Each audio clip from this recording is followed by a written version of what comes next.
Welcome back to the second video of the week of I have no time. The week where I'm so strapped for time since family is visiting, I can't get the title right between videos. If you're noticing that I'm a bit less attentive of your comments, this is also why.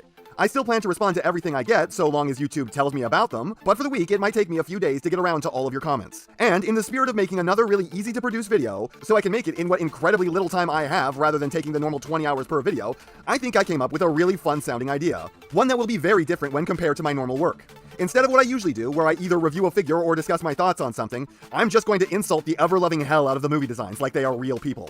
This is going to be, no holds barred, as mean to these designs as I can think up in a 2-hour-long writing session. This isn't going to be me offering thoughtful criticism about how they could have made the movie designs better or how they could appeal to me more. I'm just going to rant about them. People seem to love it when I rage, and this time I'm going to be a lot more vulgar and a lot more insulting than normal. So if you don't think that you'll laugh at me insulting these designs like it's an Olympic sport, you should probably watch literally anything else I've ever made. But if you're here for a good time of mad ramblings, then you've come to the right place.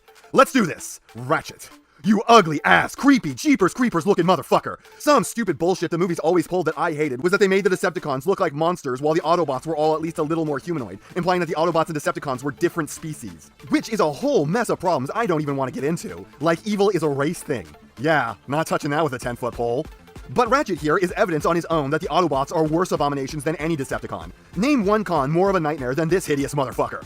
He's even got a circular saw on his wrist. That's a serial killer weapon if I've ever heard of one. Boy, looking at shots of the first movie to come up with stuff to say, and the CG does not hold up. Like, even a little. And people mock Beast Wars for having bad CG.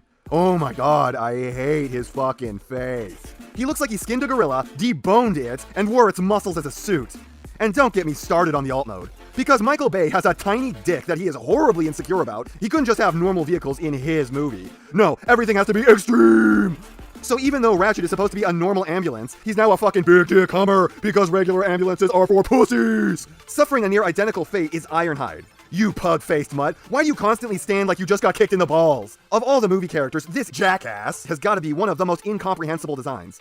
I want to know what idiot made the choice to make him entirely black and silver, because I guess red is also a color for pussies, unlike neon green? What the fuck is any part of this ugly spud that I'm looking at? All this thing is a mess of black parts. Oh, and looky what he turns into, because vans are lame. A big man with a big dick drives a big truck, so what's the biggest fucking truck? You know, I kind of constantly forget what an unbelievable small penis mobile he turns into. Like, this is so outrageously overcompensating, my brain just rejects its existence entirely and alters my memories of it to something much less pathetically desperate. Speaking of pathetically desperate alt modes, Optimus. Because a regular, flat-faced cab-over-engine truck doesn't have enough balls, they turned Optimus into a conventional engine. But because a huge conventional engine truck doesn't have enough balls, they covered it in overcompensating flame decals.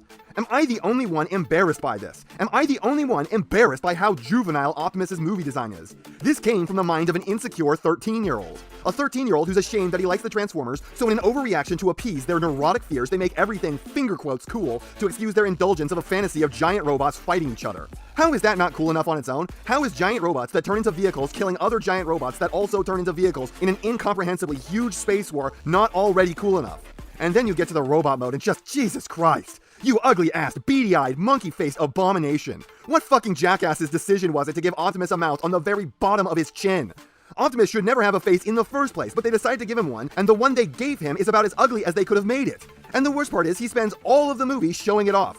1. Why can they never put his mouth where a goddamn mouth would go? It's either up his nose or on his neck. 2. You literally have carte blanche to cover this up 100% of the time. There is not 1 second where we have to see this horror show. Why are you idiots proud of this? Why have you based 5 movies on us seeing this trash? Also, what is with his beady little eyes? Why does the hero of the movies look so fucking sinister? If you didn't know Optimus Prime was supposed to be the good guy, look at his face and tell me that you don't expect him to be the bad guy based on these pictures. Optimus Prime has one of the coolest heads in all of fiction, and the movies ruined it. Maybe this is why he likes to rip off faces, because he's jealous of anyone who's not him. And Bumblebee has got it worse than Prime. Seriously? This haunting nightmare is what you decided to base the movie's child appeal character around? Why is your mouth like an H.R. Geiger butthole? I know it's pronounced Giger, I don't care. H.R. Geiger is what he was called for decades, and it sounds way cooler. He has the constant expression of abject horror on his face. That, coupled with the disturbing lack of eyelids, and what looks like exposed musculature, causes it to look like he's been skinned alive. Like Optimus flayed off his face. I'm not crazy when I bring this up. Look at the top of his helmet. That has to have been intentionally designed to look like it's been splattered with the blood of his torn off face. It's constantly dirty in every shot, with the obvious source of the grime clearly coming from something that scraped across it from below that left pools of dark red liquid on it. And what even is this design? I know Cybertronians are supposed to look alien, but you know what humans have a hard time relating to? Things that look too alien. Oh, and Bumblebee goes from being a VW Beetle to whatever year model of Camaro it just happens to be during filming, because not only does Bay have a tiny wee-wee, but he's also just a whore. These movies are more car advertisements than pieces of entertainment. Was it a crime to have normal vehicles in the Transformers? All the Cybertronians pick the most modern and marketable alt modes they can, but like, they're alien robots. Why do they care? They're aliens! The movies try to drive that home by making them all hideous abominations, and yet they all have the taste in alt mode of some douche bro who clearly thinks everyone is constantly impressed by them. Starscream. I'm not even going to go the normal route that everyone goes and mock him for looking like a Dorito. I'm gonna look him square in the eyes and say, "You chimp-ass motherfucker, what kind of cursed existence do you live? Legs so short you gotta waddle everywhere like Detective Baby Legs, arms too long but not long enough that they actually reach the ground and give you some kind of stability. What kind of divine creator did you have, and what did you do to make them hate you?" This is a big problem with all of the movie designs. The biology just doesn't make sense. Humans don't look the way we do because of random chance. We are kind of the pinnacle of efficient development. Legs long enough that they give us both speed and balance, arms long enough to give us both reach and power without throwing us off kilter, and heads that can actually look around. Going back to Ironhide, look at him. He turns his head and what does he see? His own shoulders, and that's it! Ratchet, oh yeah, he's the exact same too. These assholes have critical weaknesses built into their own bodies that, were they to evolve naturally, would surely have caused them to die out a long time ago. Every creature on this planet has some way to adjust its field of vision. It is that important to survival. And these assholes, who can literally alter their biology at will, are stuck with whatever narrow cone their idiot faces are born pointing. But yeah, Starscream has a completely different, useless body design, and his alt mode is kind of the pinnacle of pathetic. Starscream has always turned into an F-15, which is widely regarded as the best fighter plane of all time. But you know what? The F-15 is for pussies! We gotta get the Raptor up in here, because it's newer and bigger, and it's got a dope name! I cannot get over it. I cannot get over how tiny Michael Bay's dick must be. It's gotta be like the size of a Tic Tac. For the man to look at the F-15 and say, "That's lame," the insecurities he must have would need to be, in fact, so great the ancient Greeks would have worshipped them as gods. And don't get me started on Megatron, the guy made out of broken shards of metal. You see, it makes sense because he's so violent, angry, and unconcerned with appearances. Why would his personality affect how he looks? If you say that he did it to himself on purpose, then that means Megatron is a preening prima donna and not a terrifying villain. Oh, and then there's his stupid, useless hands. These things could never grab anything effectively, and you don't get to say that it's alien technology, therefore it works when the design is so useless. These may actuate because they are alien technology, but they still could never function as useful hands. Meanwhile, these hands actuate because of alien technology, and they function because they are a logical and useful design. Oh, and he turns into a giant space nothing that demonstrates the fact that the creators of the movies are hacks because nothing about this design makes any sense. It's got wings that only generate drag and not lift, it's got a nose cone that's not splitting the air in front of it, and also would be useless for a starcraft that should be consolidating its mass. He's literally just a bigger target because the people who designed this sincerely don't understand physics.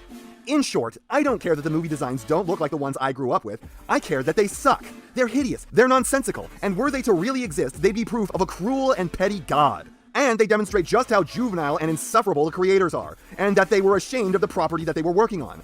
The thing I love was clearly despised by the idiots who were given the reins to make its movie. Their contempt for me and the franchise that means so much to me wafts off screen in every frame, and for that I will always loathe them. Man, it feels real good to unload a little. If people enjoy this, maybe I'll do another of these. Maybe I'll do it on other ugly designs from the Transformers in general. Beast Machines could use a real thrashing, and there are even some designs in G1 that could use a good tongue lashing. Like Huffer.